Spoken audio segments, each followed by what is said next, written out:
Bom dia, nono ano, tudo bem com vocês? Eu espero que sim. Vamos começar com mais uma videoaula dessa semana. Nós vamos falar aqui sobre a pontuação das orações subordinadas adjetivas. Nós já falamos aí sobre essa pontuação, né, que é bem característica aí para diferenciar a oração subordinada adjetiva explicativa da restritiva.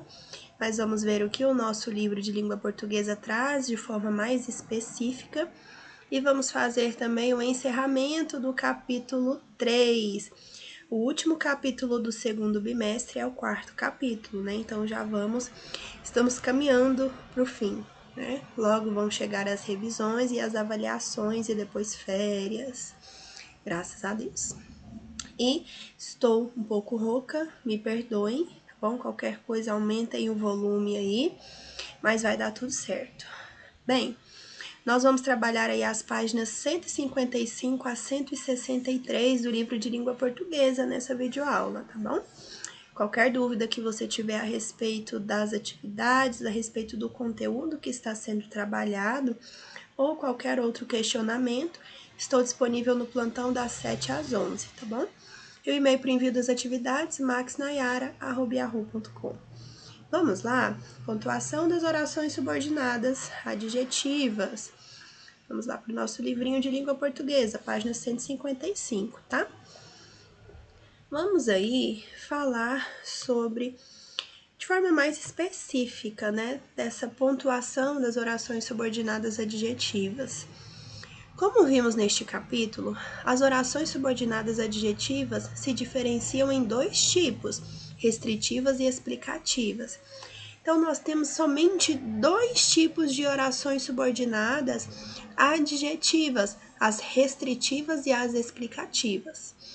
Essa diferença se dá, evidentemente, a partir dos sentidos que elas expressam, isto é, se restringem ou explicam o sentido do termo a qual se referem. Então, observem bem, aquela que é restritiva, ela está restringindo o sentido do termo a qual se refere. Já a explicativa, ela está explicando, né? Então, são nomes bem explicativos, pessoal. Primeiro, oração subordinada adjetiva. Oração subordinada é aquela que depende da outra para fazer sentido. Se ela é adjetiva, é porque ela funciona como um adjetivo, ou sintaticamente falando, como um adjunto adnominal. Explicativa é aquela que vai explicar e está entre vírgulas, né? Ela é isolada com vírgula da oração principal. E a restritiva vai restringir o sentido, essa não possui vírgula. Na fala, a oração subordinada adjetiva explicativa é separada da oração principal por uma pausa, que na escrita é identificada pelas vírgulas, travessão duplo ou parênteses. Por esse motivo, é comum dizer que uma das diferenças entre as orações explicativas e as restritivas é o uso da pontuação. As explicativas vêm separadas da oração principal por sinais de pontuação e as restritivas não. Pessoal, veja só, nós vimos até então os exemplos com vírgula, mas nós podemos colocar o travessão duplo e o parênteses também, que são vírgulas metidas à besta aí, tá? Que é a função da vírgula, mas podem ser ocupadas aí por essas outras pontuações, sem problema, tá? Veja só, Maria mandou uma carta para seu filho que mora no Canadá. Veja, a primeira oração, a número 1, não tem vírgula. Que mora no Canadá é uma oração subordinada adjetiva restritiva, está restringindo o sentido. Veja só, não é qualquer filho.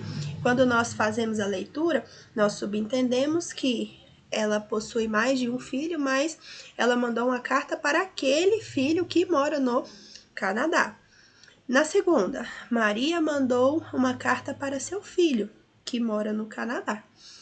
Veja, tem uma vírgula ali. Na fala, nós até damos uma pequena pausa.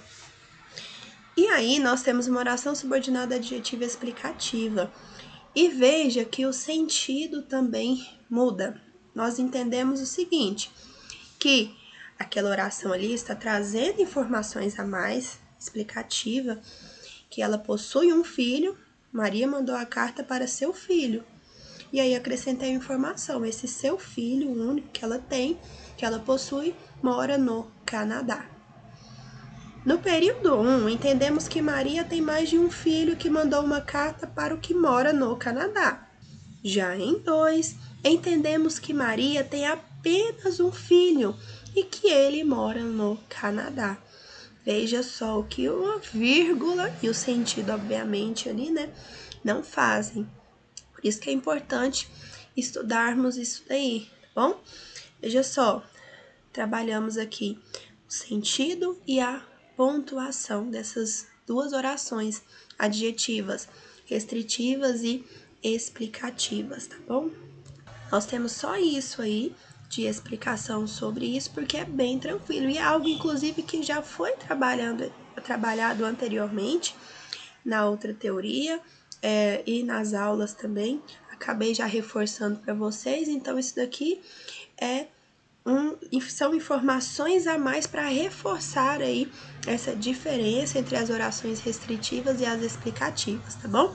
E não esqueçam que podemos separar por vírgula, também por travessão e parênteses. Vamos agora para a prática, né? Deserto do Atacama, paisagens do espaço, secura e poucos sinais de vida. Vamos falar aí sobre o deserto do Atacama. Difícil ver sinais de vida ao redor da paisagem de pedras e areia. O único barulho, além dos próprios passos, é o do vento, que chega frio e com leve gosto de sal. O imenso céu azul está tão próximo que parece ao alcance das mãos. No desolado centro do deserto do Atacama, a sensação é a de que estamos em outro planeta, muito distante do nosso. O solo, extremamente ressecado, é o mais parecido com o de Marte. A umidade do ar é tão baixa que, aliada à limpeza da atmosfera e à altitude elevada em relação ao nível do mar, tornou o lugar um dos mais propícios do planeta para observações espaciais. Tamanha é a nitidez com que se pode observar o céu. Ao todo, essa região árida estende-se por 1.000 quilômetros do norte do Chile até a fronteira com o Peru. A área que engloba o deserto do Atacama no Chile, a 1.300 quilômetros de Santiago, na costa oeste da América do Sul, esconde um dos meios mais rígidos para o surgimento e desenvolvimento da vida na face da Terra. Nas regiões centrais dessa estreita faixa, espremida entre o Oceano Pacífico ao oeste e a Cordilheira dos Andes ao leste, existem lugares nos quais nunca foram registradas chuvas. Os flamingos rosados, habitantes da planície de sal desse deserto, o salar de Atacama, são um bom exemplo da espécie adaptada.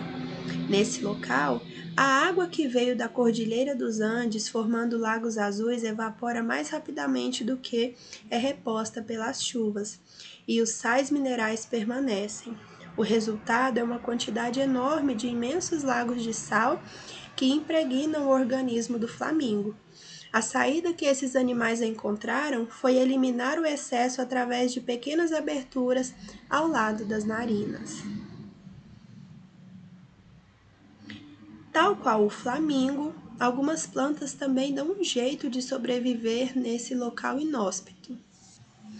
A vegetação de loma, mais importante ecossistema da região, por exemplo, vive da umidade da névoa que se condensa na superfície das pedras.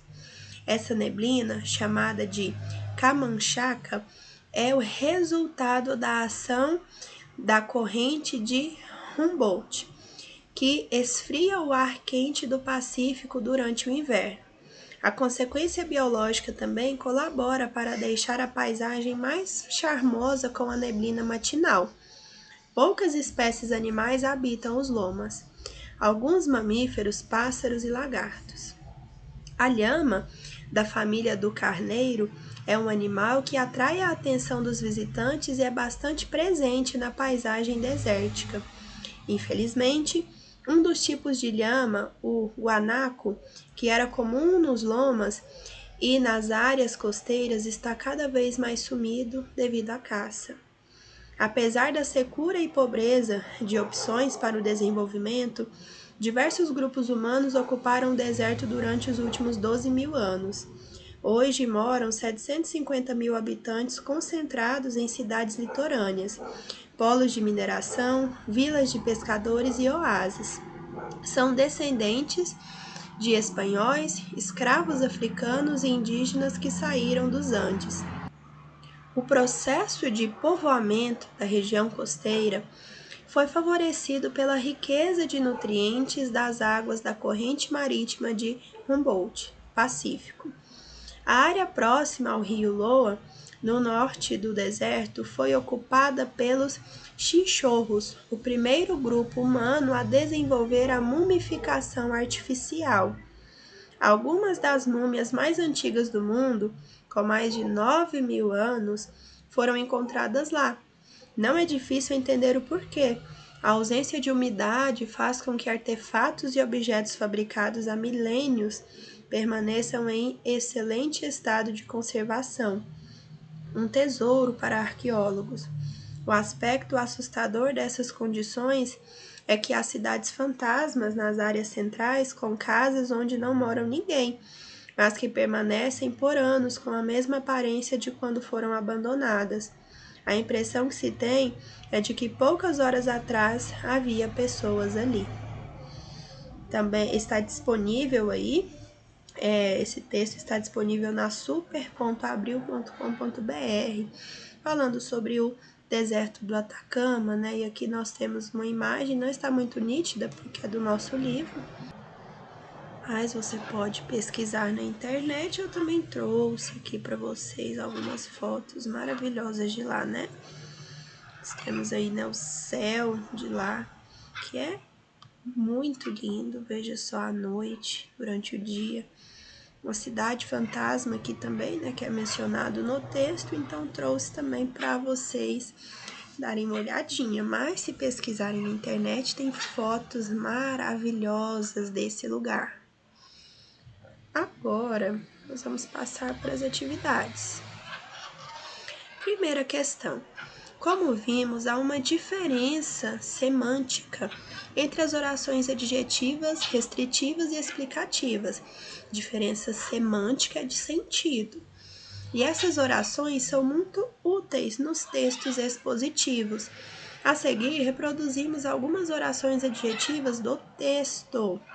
Releia-as em seu contexto. Identifique o termo que cada uma delas adjetiva e classifique-as como restritiva ou explicativa.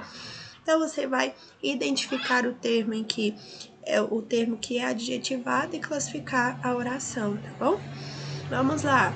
A, que chega frio e com leve gosto de sal. Nós temos que retornar lá no texto, né? Não vou ir retornando aqui, porque senão vai ficar muito extenso a resolução desse exercício, né? A correção desse exercício. Mas você vai pegar seu livro, abrir aí no texto e acompanhar, tá? Vamos, está lá no primeiro parágrafo. O que chega frio e com leve gosto de sal? Vento. O vento que chega frio e com leve gosto de sal.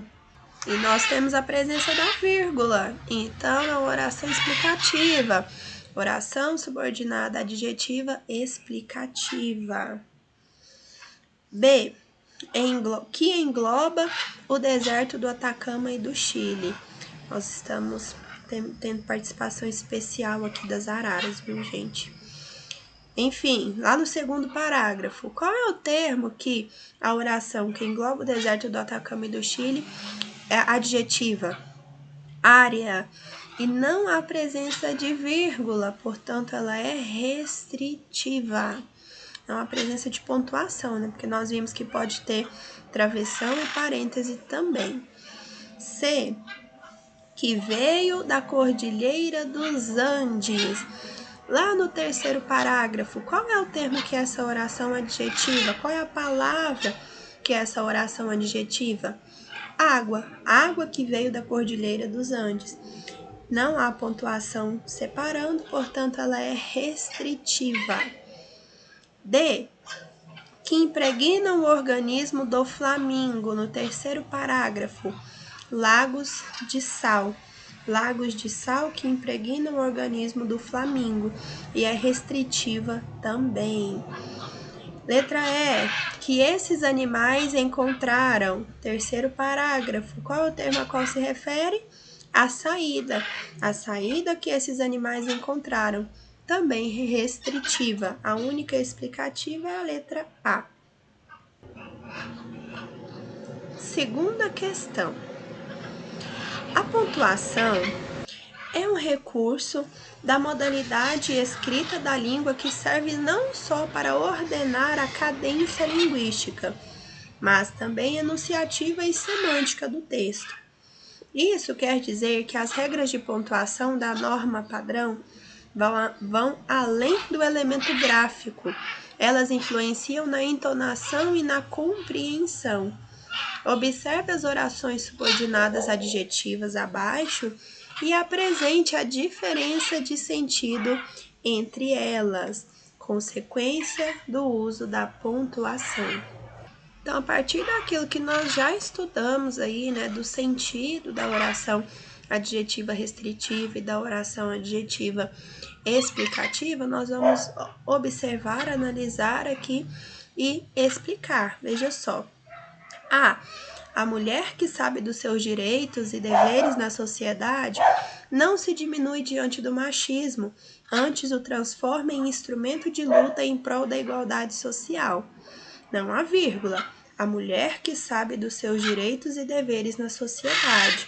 Ou seja, somente essa mulher que sabe dos seus direitos e deveres da sociedade, essas mulheres com essa característica, é que não se diminuem diante do machismo, tal.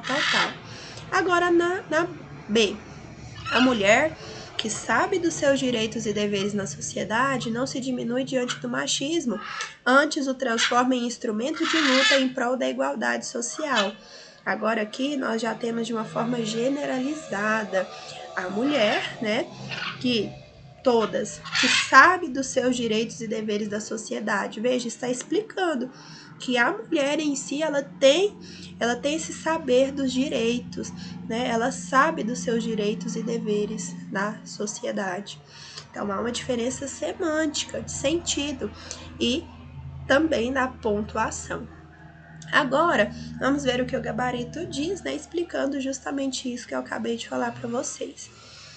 Na letra A, trata-se de uma oração subordinada adjetiva restritiva. Aponta que apenas as mulheres que sabem das suas funções na sociedade não se deixam diminuir diante do machismo e o tornam um instrumento para lutar em prol da igualdade social.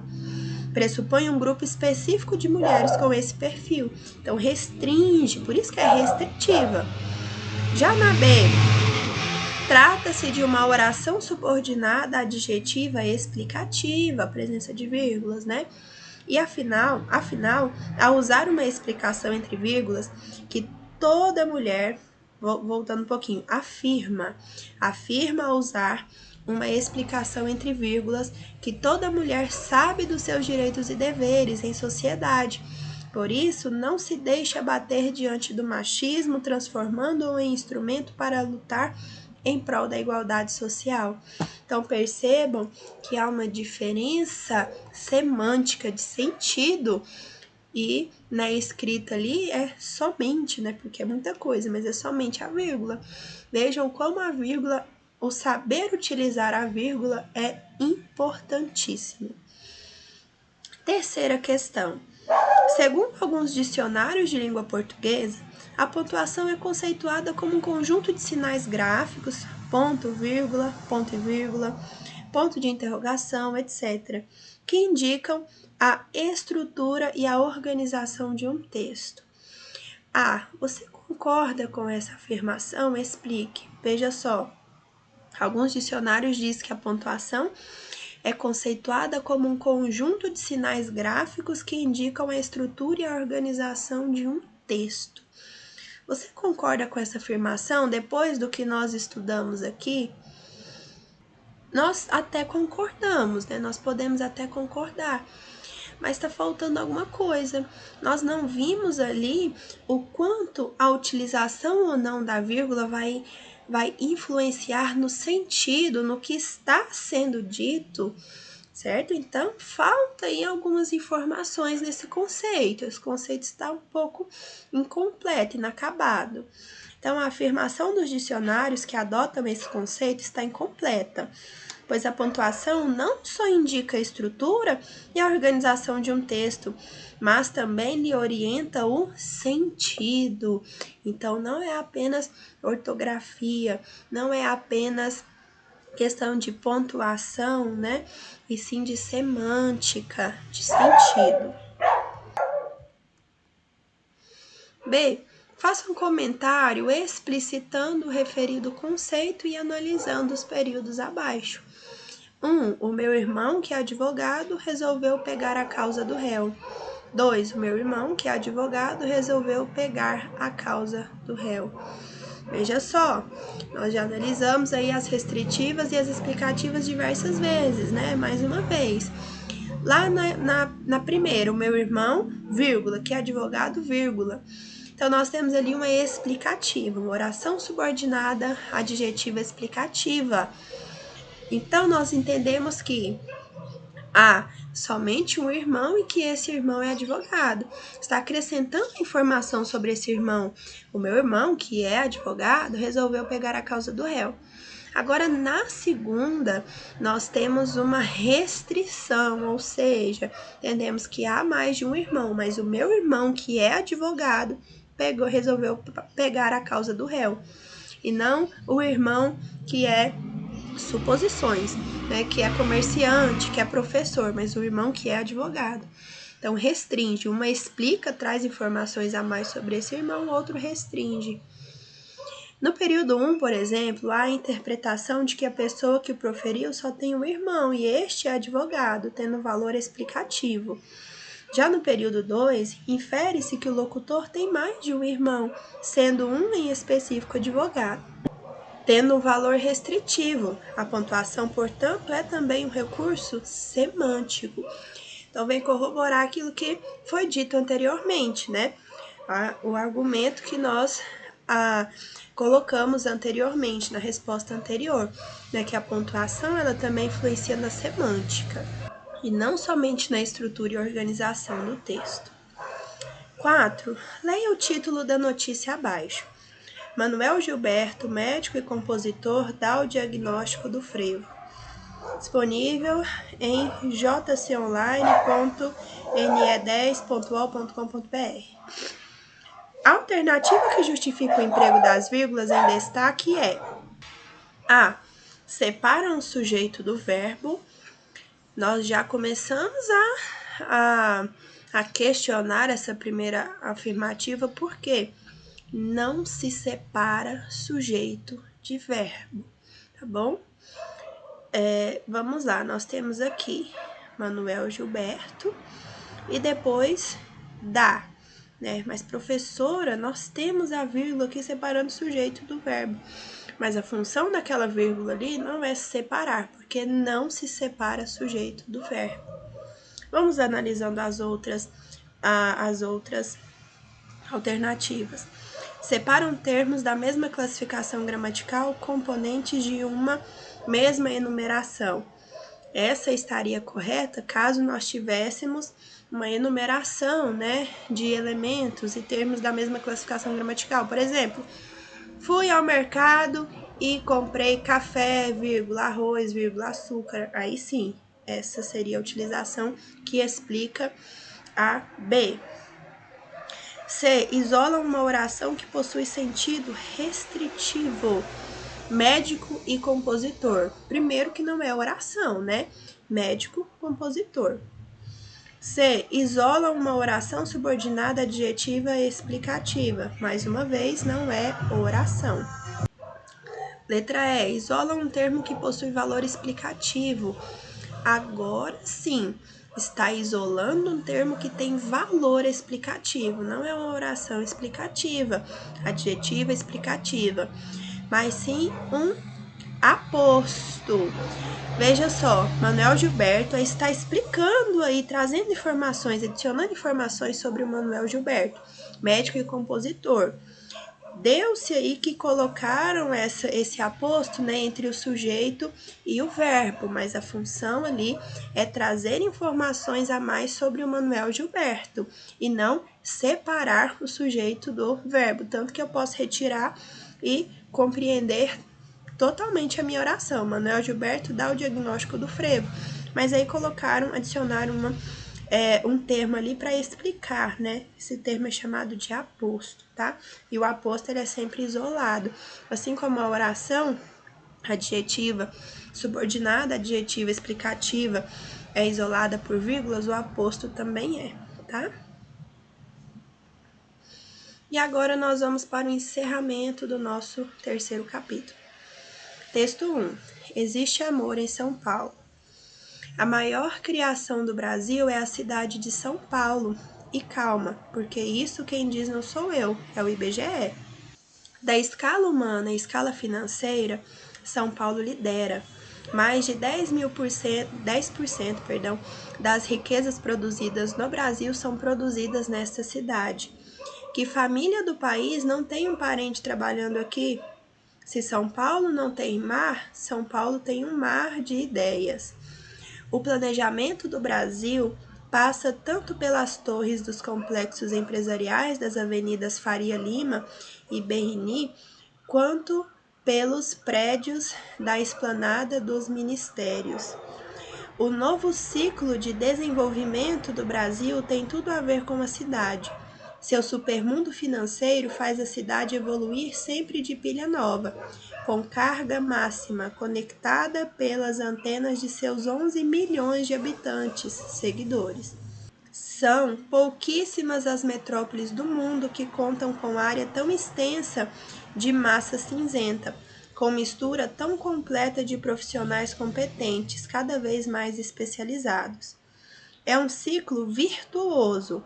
Os serviços de alta qualidade atraem trabalhadores de alta qualificação e remuneração, que buscam mais serviços de ponta, como cultura, saúde, educação, luxo e alta gastronomia, que, por sua vez, atrairão consumidores de outras cidades e países.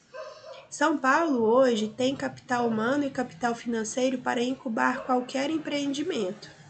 Os galpões industriais que ficaram vazios com a transferência das indústrias da cidade para outras regiões do estado e do país são rapidamente reocupados por atividades criativas e comerciais. A relativa menor atividade industrial, porque a cidade segue potência fabril, foi compensada pela maior atividade cultural, de feiras e de eventos. Não saí de Salvador para vir para São Paulo, mas acabei chegando à metrópole paulista e aqui me desenvolvi em plenitude. Prosperei como tantos outros migrantes e imigrantes. Amo trabalhar, e em São Paulo o trabalho sempre foi muito valorizado. Isso é fundamental, porque um dos grandes problemas dessa sociedade tão demandada é o desrespeito ao trabalho. Assim, quando as pessoas querem te ofender, elas dizem: esse cara só pensa em trabalho. Quando querem ofender São Paulo, dizem a mesma bobagem, que a cidade só é boa para trabalhar. Mas o que mais uma cidade precisa ser? Se ela é boa para trabalhar, o resto será consequência. E agora o texto 2. Não existe amor em São Paulo. Não existe amor em São Paulo, um labirinto místico, onde os grafites gritam, não dá para descrever. Numa linda frase de um postal tão doce, cuidado com doce, São Paulo é um buquê. Buquês são flores mortas, num lindo arranjo. Arranjo lindo feito para você, não existe amor em SP. Os bares estão cheios de almas tão vazias, a ganância vibra, a vaidade excita. Devolva minha vida e morra, afogada em seu próprio mar de fel, aqui ninguém vai pro céu. Não precisa morrer para ver Deus. Não precisa sofrer para saber o que é melhor para você. Encontro duas nuvens em cada escombro, em cada esquina. Me dê um gole de vida, não precisa morrer para ver Deus. Aqui nós temos aí mais uma letra de Criolo, né? Não existe amor em SP. Retratando, falei, não existe nenhum amor em São Paulo, não existe nenhum amor em SP. E vamos lá, né? O primeiro tem como título Existe Amor em São Paulo, o outro Não Existe Amor em SP. Nós sabemos que o rap ele vem fazer uma crítica, né? Então vamos lá. Primeiro, após a análise dos textos 1 e 2, responda as questões propostas. A. Os dois textos têm como tema a cidade de São Paulo. Podemos afirmar que ambos são argumentativos? Explique. Pessoal, o que é argumentação? O que é um texto argumentativo? Nós temos basicamente 6 tipos textuais. Gêneros são diversos, mas tipos nós temos 6. Um deles é a argumentação. E o que é essa argumentação? É apresentar e defender um ponto de vista. E ali, aqueles textos, eles têm aí a presença dessa defesa de ponto de vista, de opinião? Claro que sim. No primeiro, um tenta explicar, né, fala ali super bem de São Paulo, né, por que existe amor em São Paulo. O outro, a partir dos seus argumentos e das suas palavras, ele vai dizer, né, porque não há amor em São Paulo, não existe amor em São Paulo. Então, sim, os dois textos defendem posicionamentos críticos a respeito da cidade de São Paulo. Claro que de visões opostas, mas ambos são argumentativos. B. A identificação entre os autores quanto à sua visão sobre a cidade. Explique. A identificação, se há algo em comum entre eles ali, quanto à visão sobre a cidade, sobre São Paulo. Na verdade, não, né? Os autores divergem quanto à visão sobre a cidade, a visão deles ali sobre São Paulo são diferentes, né? As visões são diferentes. Um fala bem, outro fala mal. Uma apresenta os pontos positivos e outro os negativos, os problemas. 2. Ainda relacionando os dois textos, é correto concluir que a semelhança, pois ambos argumentam contra o desrespeito ao espaço público da cidade, onde os grafites gritam poluindo visualmente a cidade. Peraí, apenas o segundo texto, né? O texto do Criolo. B. Ambos descrevem a cidade apontando proporcionalmente tanto os aspectos positivos como os negativos. Nós vimos que o texto ele é argumentativo, né? A descrição é outro tipo textual. Claro que a presença de um não vai excluir o outro. A presença de um tipo não exclui a presença de outro. Mas veja só, ambos apresentam tanto aspectos positivos quanto os negativos? Não, um somente o positivo e outro somente os negativos. Então, não é proporcional. C. A letra da música desmistifica a imagem elogiosa de São Paulo, apresentada no texto 1, ao caracterizá-la como um buquê de flores mortas. Veja só, vai desmistificar a imagem de São Paulo, né? Muitas vezes nós vemos São Paulo como a grande metrópole, como a capital cheia de oportunidades, mas espera aí. O texto vai lá e desmistifica, critica aí essa visão, né? Essa visão que é apresentada no primeiro texto. Aí ainda diz, caracterizá-la como um buquê de flores mortas, flores murchas, feias. A nossa resposta, né? Letra C é a correta, vamos ver as outras. Diferentemente do texto 1, a letra da música não faz referência à valorização da aparência e da ostentação presente na sociedade paulista. Sim, ela faz e critica aí essa valorização da aparência e da ostentação. E Criolo desmente a afirmação de Nizam Guanais de que São Paulo continua uma potência fabril, não é isso que ele critica, né?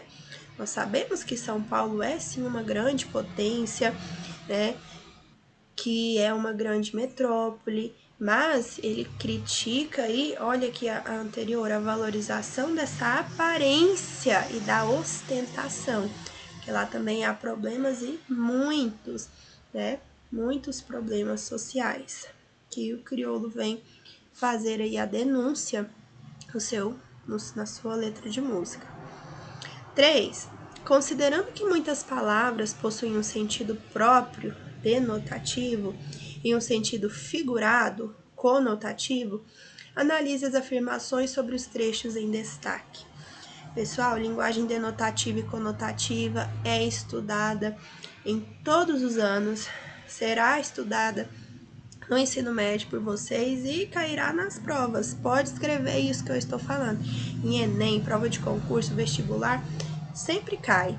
Então é bom sempre relembrar aí e não esquecer, tá? O sentido próprio, literal, denotativo. O sentido figurado é o conotativo, tá?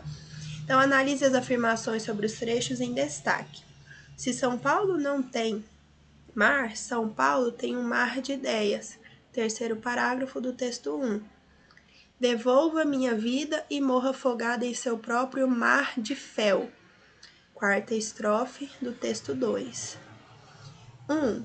Nos dois trechos, a palavra mar foi empregada no sentido denotativo, indicando abundância, fartura. Na verdade, é o sentido conotativo, sentido figurado, tanto em mar de ideias quanto mar de fel. 2. No texto 1, a ideia presente no trecho selecionado é retomada no sexto parágrafo, o que se configura, por exemplo, pela expressão com área tão extensa de massa cinzenta.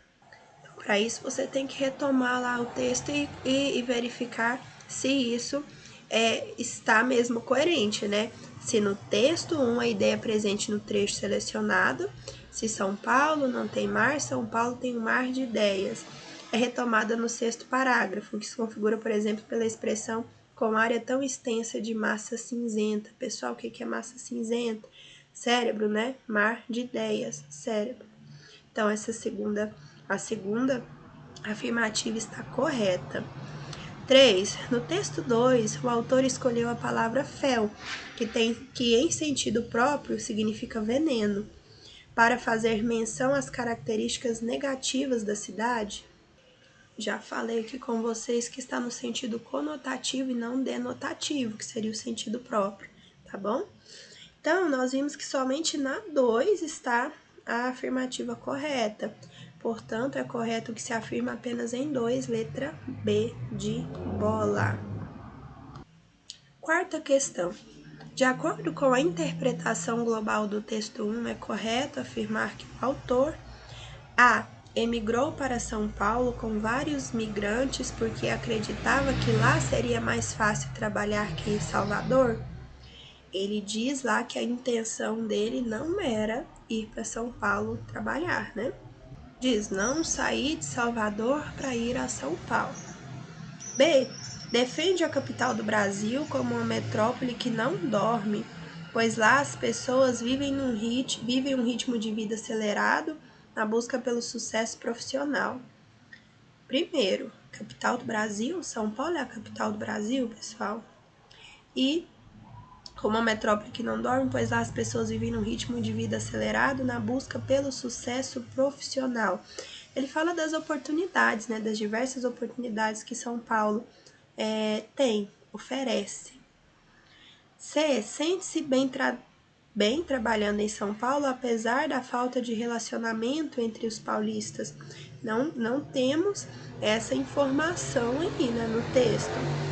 D. Posiciona-se a favor da cidade, sobretudo porque ela oferece oportunidades profissionais para seus habitantes. Isso resume a ideia do texto, né? Então, a letra D é a correta.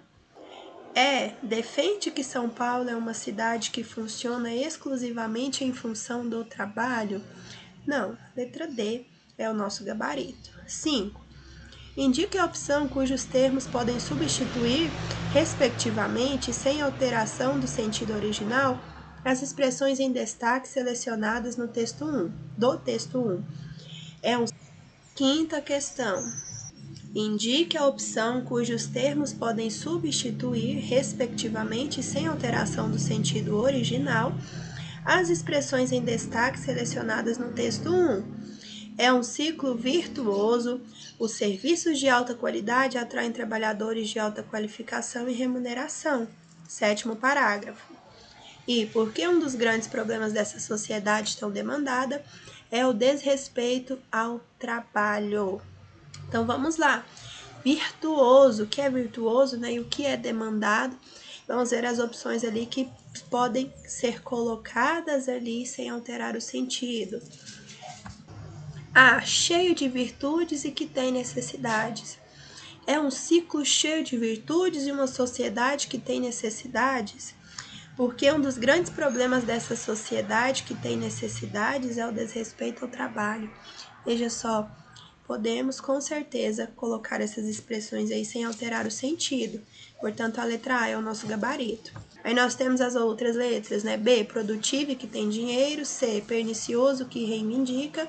D, completo, envaidecida. Letra E, complexo, que critica. Não.